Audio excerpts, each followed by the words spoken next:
melayani makhluk Allah.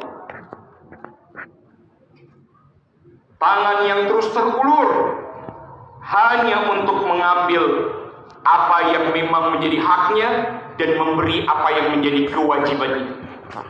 Jamaah yang Allah, kalimatnya begini, ini kalimat penting.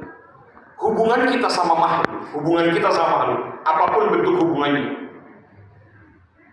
itu sebenarnya kata kuncinya gimana caranya kita bisa memberi nilai kemanfaatan buat orang lain. Kalau kita bisa memberi manfaat, maka bangun hubungan dengan orang lain. Jangan pernah merugikan orang lain dengan cara apapun. Apakah lisan kita, apakah tangan kita, apakah kaki kita, atau anggota tubuh kita yang lain. Kemudian merendahkan orang, nggak boleh. Hubungan kita sama makhluk itu batasnya di situ. Ngasih manfaat. Kalau nggak bisa ngasih manfaat apapun sama orang lain, paling minimal jangan jahat sama orang. Titik, selesai. Dah, aman. Yang berikutnya, ketika berkumur, berharap bahwa mulut yang dibersihkan hanya digunakan untuk meminta kepada Allah, mengagungkan Allah, membaca ayatnya, dan cuma perkataan baik yang keluar. Ketika menghirup air, berharap akan mendapatkan nikmat mencium bau surga. Ketika membasuh wajah, berharap bahwa hanya kepada Allah wajah ini dihadapkan. Hanya memohon, hanya meminta dan bersandar kepadanya. Ketika membasuh tangan, maka tangan ini minta kepada Allah agar bergerak hanya untuk ridho Allah Subhanahu wa ta'ala. Ketika mengusap kepala, maka berharaplah agar ditetapkan iman, dihilangkan segala bentuk kesombongan. Sebab sedikit saja kita merasa lebih hebat dibanding orang lain, maka kita jatuh ke dalam tempat yang paling rendah di dunia ini. Sedikit saja ada perasaan lebih hebat dibanding orang lain, jatuhlah kita ke tempat yang paling rendah di dunia ini. Yang berikutnya, ketika mengusap telinga, maka berharaplah bahwa Allah Subhanahu wa ta'ala menjaga amanah telinga ini, alat pendengaran ini yang hanya digunakan untuk mendengarkan kebenaran. Ketika membasuh kaki, maka berharap kedua kaki ini dibasuh hanya untuk melangkah ke tempat-tempat yang Allah ridho. Nah, itu hadirkan niat itu kan, itu membersihkan sekujur tubuh. Masya Allah. Maka wudhu bukan hanya untuk membersihkan hadas dan najis, tapi wudhu bisa membersihkan anggota badan dari dosa. Wudhu juga bisa menjadikan kita terbasuhi dengan air, yang air itu bisa membentuk akhlak kita. Jadi wudhu itu bisa membentuk asal wudhunya benar. Saya ingat ada satu, saya lupa itu tahun berapa, ada satu ulama, kiai, yang saya hadir di pengajiannya. Kemudian beliau bilang begini, salah satu terapi yang baik untuk anak-anak yang kurang beruntung, beliau tidak menyebutnya bandel. Saya juga nggak pernah melihat Abi gitu ya ngomong sama santri, nggak pernah. Maksudnya diikrarkan bahwa beliau tuh bandel gitu ya, itu nggak pernah.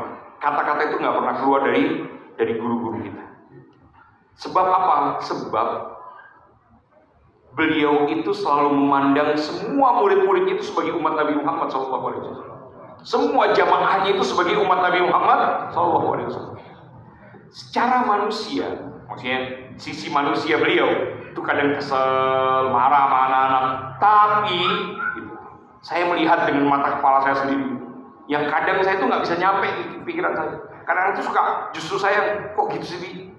Maksudnya ini anaknya udah ngeselin, masih disayang-sayang. Kita tuh udah kesel, marah gitu. Ini anaknya juga bisa diatur gitu. Tapi beliau tuh masih, sebab beliau melihat mereka tuh umat Nabi Muhammad SAW. Dan memandang orang dengan pandangan barusannya itu, memandang mereka sebagai umat Nabi Muhammad, itu adalah hal yang paling penting di dalam hidup kita. Sehingga kita tidak menjadi orang-orang yang curang, culas saat memandang orang lain. Ketika harus dinasehati, nasihat. Ketika harus dikasih tahu, kasih tahu. Tapi ingat bahwa saat kita menasehati atau ngasih tahu dia ini disayang sama kita sebagai umat Nabi Muhammad Sallallahu Alaihi Wasallam. Jadi wudhu itu sekali lagi bisa membentuk akhlak yang baik. Dan terapinya beliau tuh begitu. Jadi suruh aja sering-sering wudhu, sholat 2 rakaat, syukril wudhu. Nggak disuruh tahajud, nggak disuruh witir 11 rakaat, nggak. Wudhu, sholat, syukril wudhu 2 rakaat. Lama-lama tuh anak jadi baik. Setiap wudhu, sholat syukril wudhu. Kalau dilakuinnya di masjid, jangan lupa sholat tahiyatul masjid. Hanya itu, dah. Awalnya disuruh baca Quran. Berapa banyak sampai kamu capek? Terapi begitu. Karena yang menterapi itu pakai hati, anak jadi benar. Karena yang menterapinya kalau yang menterapinya pakai nafsu, nggak jadi apa-apa. Sebab apa yang keluar dari lisan itu hanya terdengar oleh telinga, tapi apa yang keluar dari hati itu pasti masuk ke dalam hati. Maka kenapa orang-orang tua dulu meskipun mereka marah, anak-anaknya jadi marahnya luar biasa, sebab pakai hati. Jadi kalau mau marah, marahnya pakai hati, maksudnya sayang, bukan benci, bukan sekedar kesel yang keluar gitu, tapi pakai hati. Maka insya Allah semua yang keluar dari hati akan masuk ke dalam hati. Yang berikutnya ini yang terakhir. Seorang akan selalu dalam keadaan berwudu, yaitu jadi ada orang yang selalu wudu itu ada 7 kemuliaan. Orang yang selalu jaga wudu ada 7 kemuliaan. Oh sekalian, ibu-ibu sekalian, gampang. Setiap masuk kamar mandi wudu, gitu. Minimalnya setiap habis mandi wudu. Bapak ibu-ibu mandi berapa kali sehari? 2 kali. Pokoknya keluar kamar mandi wudu. Minimalnya setiap beres mandi wudu. Itu minimal. Kecuali kalau mau sholat udah pasti kan pasti wudu kan. Ini maksudnya kebiasaan, sebuah kebiasaan. Apa kemuliaan yang pertama?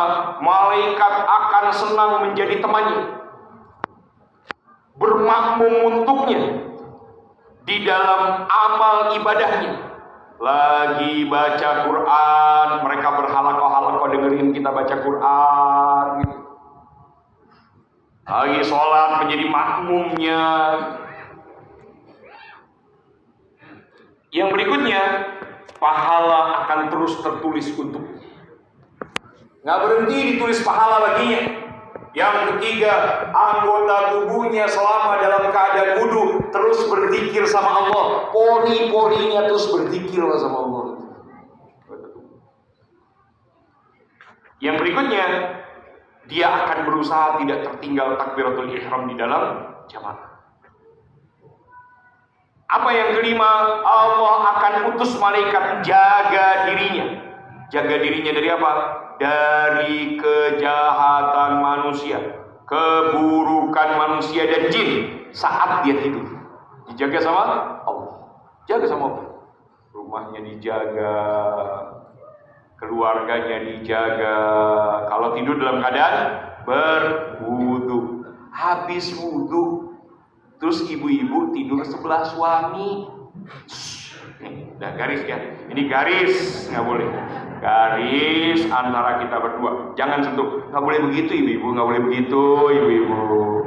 Masalah kemudian setelah wudu batal, ya tinggal wudu lagi. Tapi kalau sudah keburu tidur ya udah. Jangan bikin garis tembok supaya tidak disentuh sama suami. Yang berikutnya, dimudahkan pada saat sakaratul maut, bahkan pada saat dia meninggal dalam keadaan berwudu, malaikat Jibril menjadi saksi di situ.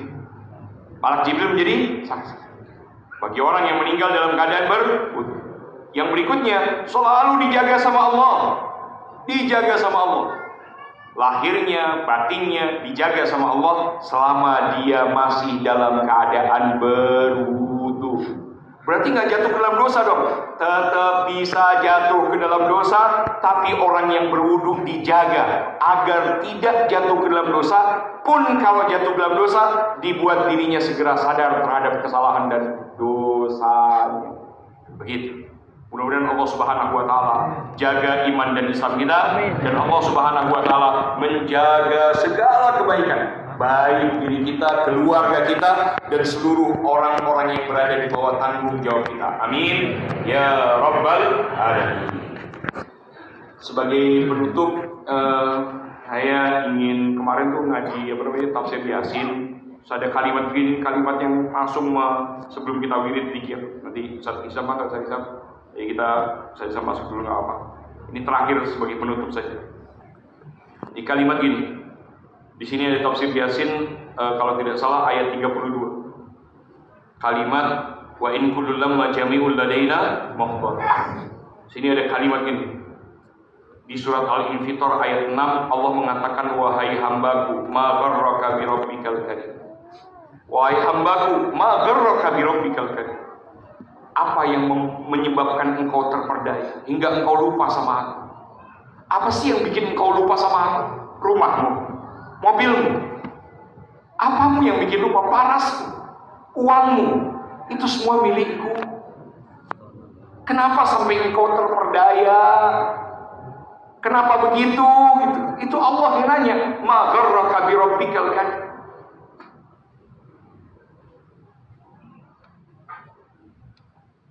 Di sini Uruya lamma quri'at hadhil ayat qala Ali radhiyallahu ta'ala anhu. Sayyidina Ali radhiyallahu ta'ala anhu wa karrama wajah, beliau mengatakan ketika ayat ini turun, beliau langsung menjawab apa yang menyebabkan beliau terperdaya. Beliau jawab sebagai tawadhu'an gitu. Apa kata beliau? Ma gharrani bi rabbi illa jahl. Tidak ada yang membuatku terperdaya ya Rabb kecuali ketidaktahuan, kebodohanku ya. Gara-gara ketidaktahuanku, kebodohanku, aku menjadi terperdaya dan jauh darimu ya. Jauh darimu. Tidak datang kepadamu, tidak menghadap kepadamu, tidak melihatmu. Sebab aku dalam keadaan tidak tahu, jauh dari pengetahuan itu kalimat. Ini kalimat tawadhu. Kalimat ini kemudian kita jadikan sebagai dasar wiridan kita di ujung ini. Kita merenung dan menghisap diri. Apa sih yang membuat kita selama ini terperdaya? Gara-gara apa sih? Kita lupa sama Allah itu gara-gara apa? Kita ingat dan kita minta ampun sama Allah. Saya Isam, maka kita tutup itu dan kita jadikan ini sebagai bahan renungan. Ayo Ustaz Isam, Ustaz apa? Ustaz Reza, saya nggak. Ustaz Reza sama Ustaz Irfan, maka Ustaz Irfan sama Ustaz Reza, maka kita jadikan itu sebagai bahan untuk renungan. Kita tawasulan dulu. Ala hadhihi wa ala kulli niyatin salihah ila hadratin nabiyil mujtaba Rasulillah sallallahu